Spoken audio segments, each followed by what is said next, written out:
श्री शिवाय नमस्तु भयम। दोस्तों, जैसा कि आप सभी लोग जानते हैं कि 25 दिसंबर 2025 यानी गुरुवार को पड़ रही है पौष मास की पंचमी तिथि। और दोस्तों, ये वह तिथि है जो पौष महीने में पड़ने वाली सबसे बड़ी तिथि है, क्योंकि ये गुरुवार के दिन पड़ रही है और इसका बहुत ही बड़ा और विशेष महत्व होता है।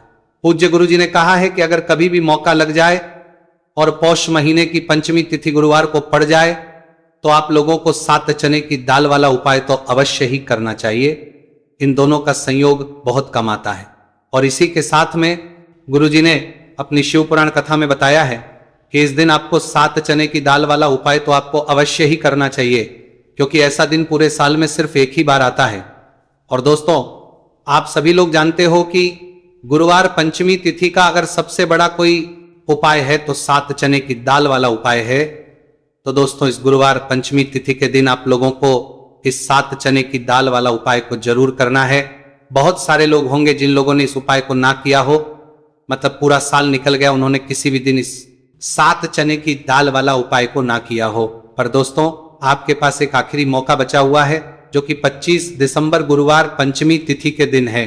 तो इस दिन आप लोगों को इस वाले उपाय को जरूर कर लेना है। भले ही आपने महीने भर इस उपाय को ना किया हो, पर अगर आपने इस पौष महीने के गुरुवार पंचमी तिथि के दिन अगर इस वाले उपाय को कर लिया तो आपको इस उपाय को करने का वह फल मिलेगा जिसकी आपने कभी कल्पना भी नहीं करी होगी।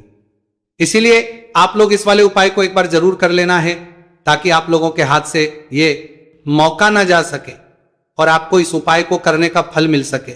दोस्तों, यह उपाय पंडित जी ने अपनी अभी की ही श्री शिव पुराण की कथा में बताया है, जिस उपाय को आज हम आपको बहुत अच्छे से समझाने वाले हैं। इस वीडियो को देखने के बाद इस उपाय को समझने के लिए आपको कोई और वीडियो को देखने की जरूरत नहीं पड़ेगी। तो चलिए दोस्तों, उपाय को शुरू करते हैं। देखिए, ये इस पौष महीने के गुरुवार पंचमी तिथि के दिन ये इतना खास होता है, इतना महत्वपूर्ण होता है। देखा गया है कभी कभी बड़े बड़े पूजा पाठ अनुष्ठान से जो मनोकामना नहीं होते, वो पौष महीने के गुरुवार पंचमी तिथि के दिन एक छोटे से उपाय करने से ही आपकी मनोकामना पूर्ण हो जाती है। और बहुत सारे लोगों ने इस उपाय को किया भी है और उनको इस उपाय को करने का फल भी जरूर मिला है। अगर आप लोग भी इस उपाय को करने का फल भी जरूर मिला है, को करना चाहते हैं, तो आप इस उपाय को पहले अच्छे से समझ लेना, सुन लेना, उसके बाद करना। आपको इस उपाय का फल जरूर मिलेगा। और इस उपाय को कर लेने से आपके घर में चाहे किसी भी प्रकार और समस्या क्यों ना चल रही हो, आपको उसका कारण भी नहीं पता है कि भाई ये समस्या किस कारण से चल रही है, उसका कुछ भी कारण हो सकता है, जैसे पितृ दोष हो सकता है या किसी भी तरह का मंगल दोष भी हो सकता है। तो इस दिन आप लोगों को यह वाला उपाय कर लेना है। यह एक ऐसा उपाय है जिस उपाय को अगर किसी विशेष दिन पर किया जाए तो भाई उस विशेष दिन का जो है वह तो हमें मिलता ही मिलता है, पर हमने उस दिन पर इस उपाय को है तो हमें उससे भी बड़ा फल मिलता है, और फल बहुत जल्दी मिलता है, क्योंकि आप इस उपाय को बहुत ही बड़े और विशेष दिन पर कर रहे हो। तो चलिए अब उपाय के बारे में बात करते हैं। लेकिन उससे पहले आप लोगों को यह जानना आवश्यक है कि आखिर यह उपाय किस समय करना है, किसको करना है और कैसे करना है। तो चलिए हम आगे आपको वीडियो में एक एक करके बता देते हैं। लेकिन उससे पहले अगर आप लोग हमारे चैनल पर बाहर आए हैं या फिर मेरी आवाज आज पहली बार सुन रहे हैं, तो हमारे चैनल को सब्सक्राइब जरूर कर लेना और इस वीडियो को लाइक करके कमेंट बॉक्स में श्री शिवाय नमस्तु भयम ओम नमः शिवाय जरूर टाइप कर देना। तो दोस्तों, इस 7 चने की दाल वाला उपाय को हमें इस गुरुवार पंचमी तिथि के दिन कैसे करना है, किसको करना है, किस समय करना है और कहां पर करना है, ये सारे सवालों के जवाब आपको इस वीडियो में मिल जाएंगे। और जो ये देखेगा भाई, उसको 7 चने की दाल वाला उपाय जरूर करना चाहिए, क्योंकि इस दिन एक चने की दाल का भी बहुत ही बड़ा और विशेष महत्व होता है। और जब बात आ रहा है जाए 7 चने की दाल वाला उपाय की, तो ये सोने पर सुहागा वाली बात हो जाती है और ये एक बहुत ही बड़ा उपाय हो जाता है इस गुरुवार पंचमी तिथि का। तो अब दोस्तों, इस 7 चने की दाल वाला उपाय को आखिर करना किसको है, सबसे पहले हम लोग वो बात जान लेते हैं। तो देखो, घर की जो बड़ी माता होती है, उन माताओं बहनों में से कोई भी एक बड़ी माता बहन इस वाले उपाय को कर सकती है। और दोस्तों, अगर आप चाहे तो अपने घर में से सभी सदस्यों को भी इस उपाय को करवा सकते हैं। अगर किसी व्यक्ति की खुद की कोई मनोकामना है, खुद की कोई दुख और परेशानी है जो कि वो अपने लिए ही करना चाहता है इस वाले उपाय को, तो वो खुद अपने लिए भी कर सकता है। बाकी अगर कोई घर में से ऐसा है जो कि अपने पूरे घर परिवार की सुख और शांति के लिए यह वाला उपाय करना चाहता है, तो भाई वो भी कर सकता है, उसमें भी कोई वाली बात नहीं है। कहने का मतलब यह है कि इस उपाय को हर एक सदस्य भी कर सकता है, और पूरे घर परिवार के सदस्य के लिए घर की बड़ी माताओं बहनों में से कोई एक माता बहन भी कर सकती है। माताएं बहनें अगर घर में उपस्थित ना हो या वो ये वाला उपाय ना कर पा रही हो तो फिर घर का कोई बड़ा सदस्य भी इस 7 चने की दाल वाला उपाय को कर सकता है, चाहे फिर वो पुरुष ही क्यों ना हो, उसमें कोई भी दिक्कत वाली बात नहीं है। अब दोस्तों जो अगला प्रश्न निकल कर आता है वह ये आता है इस उपाय को लेकर के आखिर इस उपाय को हमें किस समय करना, सुबह के समय करना है कि शाम के समय करना है। तो देखो इस वाले उपाय को आप लोग सुबह के समय भी कर सकते हो और शाम के समय प्रदोष काल में भी कर सकते हो। अब अगर आप पूछो कि भाई सबसे उत्तम समय कौन सा रहेगा इस 7 चने की दाल वाला उपाय को करने का, तो हम आपसे बस यही कहेंगे कि इस उपाय को आप सुबह के समय करेंगे तो ज्यादा बेहतर होगा। बाकी अगर प्रदोष काल शाम के समय भी करेंगे तो भी अच्छा होगा, उसमें कोई भी दिक्कत वाली बात नहीं है। तो अब दोस्तों जो अगली सबसे बड़ी और महत्वपूर्ण बात आती है वह यह आती है कि सुबह अगर हम उपाय को करेंगे तो हमें कितने बजे से लेकर कितने बजे तक के बीच में करना है, और शाम के समय प्रदोष काल में करेंगे तो हमें कितने बजे से लेकर कितने बजे के बीच में करना है। तो देखो सुबह जितनी जल्दी हो सके आप उपाय को करने की कोशिश करना। बाकी अगर किसी कारणवश लेट भी हो जाओ, थोड़ी देर भी हो जाए, तो 10 या 11 बजे तक भी आप कर लेना, पर 12 बजे से ज्यादा देरी ना हो, ठीक है, इस बात का ध्यान रखना। उसके बाद में दोस्तों अगर शाम के समय प्रदोष काल की बात करें, प्रदोष काल का जो समय है होता है वो शाम के 6 बजे से शुरू हो जाता है। मतलब शाम के 6 बजे से लेकर 7 बजे के बीच का जो समय होता है यह समय प्रदोष काल का समय होता है। तो आप इस उपाय को 7 या 8 बजे के बीच में भी कर सकते हो। मतलब शाम के 6 बजे से 8 बजे के बीच में आप कभी भी इस वाले उपाय को कर सकते हो, उसमें कोई भी दिक्कत वाली बात नहीं है। देखिए गुरु बृहस्पति को मजबूत करने से हमें हमारे जीवन में सफलता की प्राप्ति होती है। यदि हमारा किसी भी प्रकार का कार्य अटक रहा है, परिपूर्ण ही नहीं हो पा रहा है, तो हमें अपने गुरु ग्रह को मजबूत करना बहुत अधिक आवश्यक होता है। देखिए जब भी आपको ऐसा लगने लगे कि आपका जो जीवन है बहुत ही ज्यादा दुर्भाग्य के साथ बीत है, आपके कोई भी कार्य सिद्ध नहीं हो पा रहे हैं, तो जीवन में दुर्भाग्य को सौभाग्य में बदलने के लिए आपको यह चमत्कारिक उपाय करने चाहिए। तो गुरुवार की जो ये पंचमी तिथि है आपके जीवन से सारे दुर्भाग्य को दूर करने वाली है। देखिए यदि आपका गुरु ग्रह मजबूत नहीं है, गुरु ग्रह से जुड़ी किसी भी प्रकार की समस्या है, तब भी आपको यह उपाय करना चाहिए। आपके विवाह से जुड़ी किसी भी प्रकार की परेशानी है, बुद्धि ज्ञान और विवेक से जुड़ी किसी भी प्रकार की समस्या है, साथ ही साथ जीवन में सौभाग्य की प्राप्ति करना हो, जीवन से दुर्भाग्य को दूर करना हो और जीवन में यदि सफलता की प्राप्ति करना हो, तो आपको यह चमत्कारिक उपाय जरूर करने हैं। देखिए आज के इस पूरे वीडियो में हम आपको 3 महा उपाय बताने वाले हैं और ये तीनों ही उपाय आपके जीवन की सारी समस्याओं को समाप्त करने वाले हैं। तो चलिए दोस्तों जान लेते हैं विशेष उपाय के बारे में। देखिए इस उपाय को करने के लिए आपको मात्र 7 चने की दाल लेनी होगी, यानी कि आपको 7 चने की दाल लेनी होगी।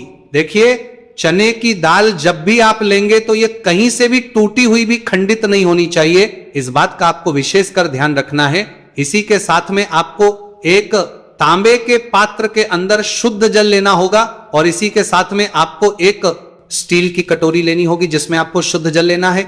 इसी कटोरी के अंदर आपको 1 से 2 गुड़ के टुकड़े भी डाल देने हैं, यानी कि आपको गुड़ वाला जल तैयार कर लेना है। अब इन तीनों ही सामग्रियों को लेकर के आपको पहुंचना है भगवान शिव के मंदिर में। देखिए दोस्तों ये जो उपाय है आप इस गुरुवार पंचमी तिथि के दिन सुबह से लेकर के शाम तक किसी भी समय में कर सकते हैं। देखिए दोस्तों सबसे पहले तो आपके पास जो 7 चने की दाल है, इसे आपको जो आपने गुड़ वाला जल तैयार किया है उसमें आपको डालनी है। आप 7 चने की दाल भी ले सकते हैं, 11 चने की दाल भी ले सकते हैं, 21 भी ले सकते हैं, और यदि आप 41 चने की दाल लेते हैं तो बहुत ही शुभ होता है। तो आपके पास जितनी भी चने की दाल है सबसे पहले तो आपको उसे गुड़ वाले जल के अंदर डाल देनी है। अब देखिए दोस्तों आपके पास जो एक लोटा शुद्ध जल है, इसमें से थोड़ा सा जल सबसे पहले आपको भगवान शिव की शिवलिंग के सीधे तरफ जहां गणेश जी का स्थान होता है वहां पर आपको अर्पित करना है। फिर थोड़ा सा जल श्री कार्तिकेय जी वाले स्थान पर अर्पित करना है। फिर आपको थोड़ा सा जल माता अशोक सुंदरी वाले स्थान पर अर्पित करना है। फिर आपको थोड़ा सा जल माता पार्वती के हस्तकमल यानी कि कटी वाले भाग पर अर्पित करना है। और अंत में आपको थोड़ा सा जल भगवान शिव के शिवलिंग पर भी अर्पित कर देना है। और उस पात्र के अंदर आपको थोड़ा सा जल और शेष बचा लेना है, यानी कि पांचों ही स्थान पर थोड़ा थोड़ा जल अर्पित करने के बाद अंत में शेष जल और उस पात्र के अंदर आपको बचा लेना है। अब आपको बृहस्पति, ईश्वर, महादेव का स्मरण करना है और आपके पास जो चने की दाल है इसे आपको अपने सीधे हाथ में रखनी है। देखिए गुरु का दिन है, इसीलिए आपको ओम नमो भगवते वासुदेवाय इस मंत्र का जाप भी करना है। अब देखिए दोस्तों, आपके पास जितने भी चने की दाल है, चाहे 7 है, 11 है, 41 है, उतनी बार आपको बृहस्पतिश्वर महादेव का स्मरण है और ये जो चने की दाल है इसे आपको भगवान शिव के शिवलिंग पर अर्पित कर देनी है। आपको लगातार बृहस्पतिश्वर महादेव का स्मरण करते रहना है। अब देखिए अंत में जो आपने उस पात्र के अंदर शेष जल बचाया था, इसे आपको भगवान शिव के शिवलिंग पर ही धीरे धीरे अर्पित कर देना होगा। श्री शिवाय नमस्तुभयम इस मंत्र का जाप करते हुए यह उपाय करने मात्र से आपका जो भाग्य है वह स्वर्ण के समान चमकने लगता है। आपके से जो भी दुर्भाग्य है वह दूर होता है। तो इस प्रकार से आपको यह उपाय कर लेना है। यह उपाय आप सुबह से लेकर के शाम तक किसी भी समय में कर सकते हैं। अब दोस्तों हम जान लेते हैं गुरुजी द्वारा बताए गए दूसरे उपाय के बारे में। देखिए इस उपाय को करने के लिए आपको सबसे पहले तो मात्र थोड़ा सा शुद्ध घी लेना होगा। देखिए आपको मात्र आधा चम्मच ही शुद्ध घी लेना है और इसी के साथ में आपको एक तांबे के पात्र के अंदर आपने ही घर से शुद्ध जल लेना होगा और इन सभी सामग्रियों को लेकर के आपको भगवान शिव के मंदिर में पहुंच जाना है। आप ये उपाय सुबह से लेकर के शाम तक किसी भी समय में कर सकते हैं। देखिए सबसे पहले तो आपके पास जो एक लोटा शुद्ध जल है इसे आपको धीरे धीरे शिवलिंग पर अर्पित कर देना है। श्री शिवाय नमस्तुभयम इस मंत्र का जाप करते हुए और बृहस्पतिश्वर महादेव का मन में स्मरण करते हुए। अब देखिए दोस्तों, आपके हाथ की जो अंगूठे के पास वाली उंगली होती है, तर्जनी उंगली, उसमें आपको यह शुद्ध घी लेना है और इस उंगली से आपको शिवलिंग पर जहां माता अशोक सुंदरी का स्थान होता है वहां पर आपको इस घी से अच्छे से लेपन करना है। यानी कि माता अशक्त सुंदरी वाले स्थान पर आपको अच्छे से घी का लेपन कर देना है और आपकी जो भी मनोकामना है, चाहे आप अपने जीवन से दुर्भाग्य को दूर करने के लिए यह उपाय कर रहे हैं, जीवन सौभाग्य की प्राप्ति के लिए आपकी कोई मनोकामना हो, विवाह के लिए आपकी किसी भी प्रकार की कामना हो, जिस भी प्रकार की आपकी कामना है उसे परिपूर्ण करने के लिए आपको कोई प्रार्थना करनी है और इस घी का लेपन आपको माता अशोक सुंदरी वाले स्थान पर कर देना है। अब दोस्तों इस घी वाली उंगली को आपको कहीं भी साफ नहीं करना है, कहीं भी नहीं पहुंचना है, सीधे आपको अपने घर लेकर के आना है और इस घी की जो पहली बिंदी इसे आपको अपने मुख्य द्वार पर लगा देनी है और इस घी की बिंदी आप अपने घर में जहां भी आप धन रखते हैं वहां पर भी लगा सकते हैं। आपके घर में जहां कहीं भी रसोई घर है वहां पर भी आप इस घी की बिंदी को लगा सकते हैं। तो 3 जगह आप इस घी की बिंदी को लगा सकते हैं। आपके घर में कभी भी अन्न और धन की कमी नहीं होगी और आपके घर में जो भी क्लेश होगा वो भी समाप्त हो जाएगा। तो इस सवा को काम किया जाएगा, वो आपका घर में जो भी क्लेश होगा वो भी समाप्त हो जाएगा। प्रकार से आपको दुर्भाग्य को दूर के लिए दूसरा उपाय करना है। तो चलिए दोस्तों अब हम जान लेते हैं तीसरे विशेष और अंतिम उपाय के बारे में। देखिए यह उपाय भी बहुत ही खास है। विशेषकर आपके भाग्य को उदय करने के लिए यह उपाय भी बृहस्पतिश्वर महादेव का ही होने वाला है और विशेषकर आपको यह उपाय भी गुरुवार पंचमी तिथि के दिन ही करना है। देखिए इस उपाय को करने के लिए आपको सबसे पहले तो एक प्यारी सी और सुंदर सी बेलपत्र लेनी होगी। बेलपत्र लेते समय ध्यान रखें कि यह कहीं से भी कटी फटी खंडित नहीं होनी चाहिए। यदि आपको बेलपत्र नहीं मिल पाती है तो आप शिवलिंग पर चढ़ी हुई बेलपत्र को पुनः शुद्ध जल से धो करके उसका उपयोग कर सकते हैं। इसी के साथ में आपको एक तांबे के पात्र के अंदर शुद्ध जल लेना होगा और इसी के साथ में आपको आधा चम्मच या फिर उससे भी कम शहद लेना होगा। अब दोस्तों मात्र ये तीनों ही सामग्रियां लेकर के आपको पहुंचना है भगवान शिव के मंदिर में। मंदिर पहुंच पाने के बाद आप सभी को पता है कि बेलपत्र में 3 पत्तियां होती हैं और बेलपत्र की जो ये तीनों पत्तियां जिस डंडी से जुड़ी हुई होती हैं उस डंडी पर आपको अपने सीधे हाथ की चींटी उंगली के जो पास वाली उंगली होती है, नामिका उंगली, उससे एक बिंदी लगानी है। यानी कि तीनों पत्तियों को जोड़ने वाली जो डंडी है केवल उसी पर आपको शहद लगानी है। इसके बाद आपको ये जो बेलपत्र है इससे महादेव शिवलिंग पर अर्पित कर देनी है। श्री शिवाय नमस्तु भयम इस मंत्र का जाप करते हुए देखिए बेलपत्र की जो चिकनी साइड है वह शिवलिंग से स्पर्श होगी और इसकी जो डंडी है वह जलाधारी की ओर रहेगी। इस प्रकार से आपको यह बेलपत्री शिवलिंग पर अर्पित करनी है। अब दोस्तों, अंत में जो आपके पास एक लोटा शुद्ध जल है, इसे आपको धीरे धीरे शिवलिंग पर अर्पित करना है। श्री शिवाय नमस्तुभयम इस मंत्र का लगातार करते हुए देखिए, ये जल आपको एक विशेष प्रकार से समर्पित करना है, यानी कि यह जल आपको 7 बार में समर्पित करना है। यानी कि थोड़ा सा जल आपको समर्पित करना है, फिर आपको थोड़ी देर रुकना है, फिर आपको थोड़ा सा जल समर्पित करना है, फिर आपको थोड़ा रुकना है। इस प्रकार से आपको थोड़ा थोड़ा जल 7 बार में शिवलिंग पर और करना है। इस प्रकार से आपको एक लोटे जल से ही यह जल समर्पित करना है, लेकिन को थोड़ा थोड़ा जल करके 7 बार में शिवलिंग पर यह जल अर्पित करना है। और आपको लगातार बृहस्पतिश्वर महादेव का स्मरण करते रहना है। देखिए, जैसे ये जल शिवलिंग से होकर के जलाधारी की ओर बहकर के आएगा, तो इस जल को आपको अपने सीधे हाथ में लेना है और इस जल का छिड़काव आपको अपने पूरे शरीर पर कर लेना है।